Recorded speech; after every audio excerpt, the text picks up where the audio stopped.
के खैबर पख्तूनख्वा से खबर है, जहां आत्मघाती हमला हुआ है। शादी समारोह के दौरान बताया जा रहा है कि आत्मघाती हमला हुआ। हमलावर ने खुद को बम से उड़ा लिया है। आत्मघाती हमले में 7 लोगों की मौत हो गई है, जबकि 25 लोग घायल हुए हैं। इस हमले में टीटीपी के पूर्व कमांडर जिगरी महसूद की भी मौत हुई है। पाकिस्तान के खैबर पख्तूनख्वा प्रोविंस में एक शादी समारोह चल रहा था। अचानक से ये मातम में तब्दील हो गया जब आत्मघाती हमला हुआ। इस विस्फोट में 7 लोग मारे गए, जोरदार धमाका हुआ है, 25 लोग घायल हुए हैं। पुलिस का यह कहना है कि यह हमला कुरैशी मोड़ के पास शांति समिति के प्रमुख जिगरी महसूद के आवास पर हुआ है। जिगरी महसूद इससे पहले टीटीपी के कमांडर भी रह चुके हैं और धमाके से कमरे की छत भी गिर गई। कुछ लोग मलबे के नीचे दब गए। तो पूरी डिटेल आप तक पहुंचा रहे हैं। खैबर पख्तूनख्वा में क्या क्या हुआ है, जिस वक्त ये पूरी घटना हुई, जोरदार धमाका हुआ, उसके बाद अफरा तफरी मच गई, चीख पुकार मची। शादी समारोह चल रहा था, इसी दौरान ये ब्लास्ट हुआ है और इस ब्लास्ट में कम से कम 7 लोगों की दर्दनाक मौत हो गई है। 25 से ज्यादा लोग घायल बताए जा रहे हैं। वहीं टीटीपी के पूर्व कमांडर महसूद की भी इस घटना में मौत हुई है।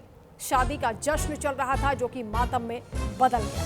धमाके के वक्त मेहमान नाच रहे थे, डांस कर रहे थे और विस्फोट के बाद कमरे की छत गिर गई। मलबे में कई लोग दब गए। मौके पर फिलहाल 7 एम्बुलेंस पहुंची हैं।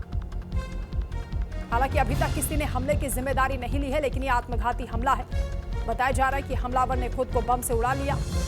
खैबर के डेरा इस्माइल खान से ये बड़ी खबर सामने आ रही है, जहां आत्मघाती हमला हुआ है। शादी समारोह के दौरान यह हमला हुआ, 7 लोगों की मौत हो गई है, 25 लोगों के घायल होने की खबर है। कंसल्टिंग एडिटर यूसुफ अंसारी इस वक्त हमारे साथ जुड़ रहे हैं। यूसुफ जी, ये दिल दहला देने वाली घटना है जिस तरीके से यहाँ पर आत्मघाती हमला हुआ है। हालांकि ये पहली बार नहीं है, पाकिस्तान में इस तरह के धमाके होते रहते हैं, ये आम बात है, क्योंकि आतंकवाद से खुद भी पाकिस्तान पीड़ित है, उसके बावजूद वो आतंकवाद को पालता पोसता है।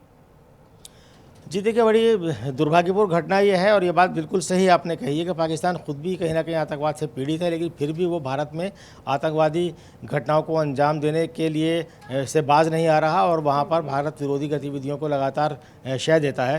देखिए, इस घटना की हम अगर बात करें, बीती रात ये घटना हुई है खैबर पख्तूनख्वा प्रांत के डेरा इस्माइल खान में। और पता ही चला है कि एक शादी में समारोह में लोग शादी के समारोह में एंजॉय कर रहे थे, नाच गा रहे थे, तभी एक आदमी ने अपने बॉडी में जैकेट बांधी और अपने आप को बम से उड़ा दिया। इस घटना में जहां पर वो कार्यक्रम चल रहा था, शादी का समारोह, उसकी पूरी तरह छत उड़ गई और उस मलबे में दबने से कई लोगों की मौत हुई है। 5 से 7 लोगों के मरने की खबर है। कहीं कुछ खबरों में 5 बताई जा रही है, कुछ खबरों में 7 बताई जा रही है और 10 से 25 लोग के आसपास इसमें घायल हुए हैं।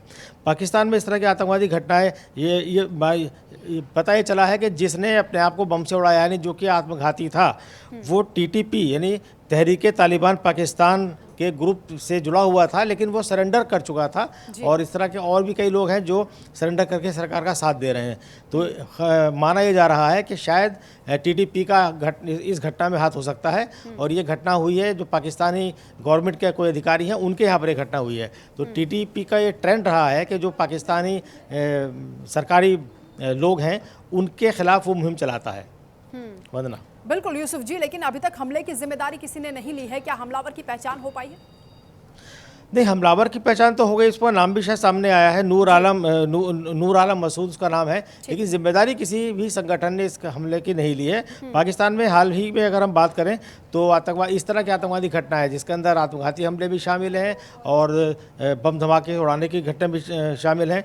करीब पिछले साल करीब 700 इस तरह के आतंकी हमले दर्ज किए गए हैं और 2024 की तुलना में ये 34% ज़्यादा हमले थे, यानी 24-25 में बढ़े हैं। वहाँ पर आतंकवादी घटनाओं की तादाद लगातार बढ़ रही है, यानी पाकिस्तान भी तेज़ी से आतंकी घटनाओं के गिरफ्त में आ रहा है और इन हमलों में 1000 से ज़्यादा लोगों की मौत हुई है और 1300 से ज़्यादा घायल हुए। पूरे एक साल 2025 का ये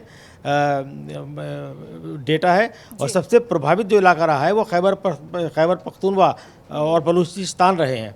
तो खैबर पख्तूनख्वा में टोटल जो आतंकवादी घटनाएं हुई हैं उसकी 71% घटनाएं अकेले खैबर पख्तूनख्वा में हुई हैं। तो इससे अंदाज़ा लगाया जा सकता है कि खैबर पख्तूनख्वा में टीटीपी का असर ज़्यादा है और उसकी गतिविधियां ज़्यादा हो रही हैं। इस तरह हम कह सकते हैं कि पाकिस्तान भी आतंकवाद से पीड़ित है, लेकिन ये दुर्भाग्य की बात है कि उसके बावजूद वो भारत में आतंकियों को भेजने का सिलसिला जारी रखे हुए है और उसके ऊपर कोई असर नहीं पड़ रहा है। बिल्कुल। अब आप आंकड़े भी बता रहे हैं कि किस तरह से अभी तक लगातार ये हमले होते रहे हैं। अब जिस ताज़ा घटना की हम बात कर रहे हैं, यहाँ पर कहा जा रहा है कि मलबे में कुछ लोग दबे हो सकते हैं। चश्मदीदों के क्या बयान सामने आ रहे हैं, जो आई विटनेसेस हैं, क्या कुछ उन्होंने बताया इस पूरे हमले को लेकर? देखिए, वो यही बताया गया कि जो शादी के समारोह में लोग नाच गा रहे थे, झूम रहे थे, और उसी बीच एक आदमी जो कि नूर आलम मसूद बताया जाता है, उसने अपने जैकेट अपनी बांधी और अपने आप को बम से उड़ा दिया। अब उसके बाद तुरंत वहाँ पर अफरा तफरी मच गई। मलबे में 5 से 7 लोगों के मरने की खबर है। 1-2 लोग और मलबे में हो सकते हैं, उससे ज़्यादा जानकारी अभी नहीं आ रही है। लेकिन मैं आपको बता दूं कि पाकिस्तान में जिस तरह से आतंकवादी घटनाएं बढ़ रही हैं, इस साल 2026 की अगर हम बात करें, 1 से 13 जनवरी तक ऐसी 25 घटनाएं पाकिस्तान में हुई हैं, जिनमें 42 सुरक्षाकर्मी और 20 नागरिक मारे गए हैं। तो कुल मिलाकर के हम कह सकते हैं कि पाकिस्तान के खैबर पख्तूनख्वा में और बलूचिस्तान में इस तरह की घटनाएं ज़्यादा हुई हैं।